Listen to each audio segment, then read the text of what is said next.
Opo, continuous naman po yung ano natin, strengthen natin sa ating mga linya at may mga areas na na-define natin na mabawasan yung mga puno para in case na may malakas na hangin ay maiwasan na matumba at tumagan sa linya natin. May mga identified din na mga poste, medyo weekend na siya, so naka-schedule for replacement para uh,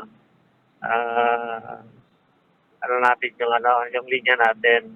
patibay natin. Actually sa linggo magkakaroon kami ng interruption sa bayan ng Malasiki. May mga identified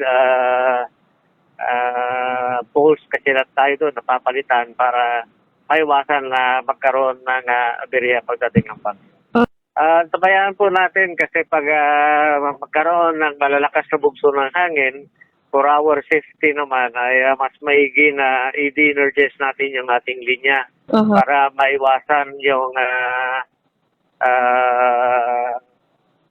insidente ng pagkakuryente. At kung may magdudulot din ng mga baha, lalo na doon sa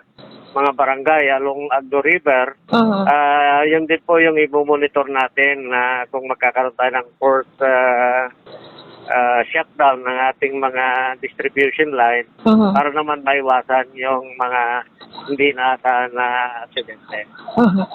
Kung in case na may mga ganong activities yung ating mga consumers para sa paghahanda ng nasang pagdating ng bagyo, at pag nakita nila na malapit sa linya natin, masyadong malapit sa linya ng Sinpelco yung mga puno na puputulin, kung maaaring i-coordinate nila sa ating mga area offices para mabigyan sila ng assistance or ma-assist kung safe ba na magputol or kailangan ng assistance ng ating mga technical lineman o technical personnel para maiwasan naman yung aksidente ng pagkakuryente.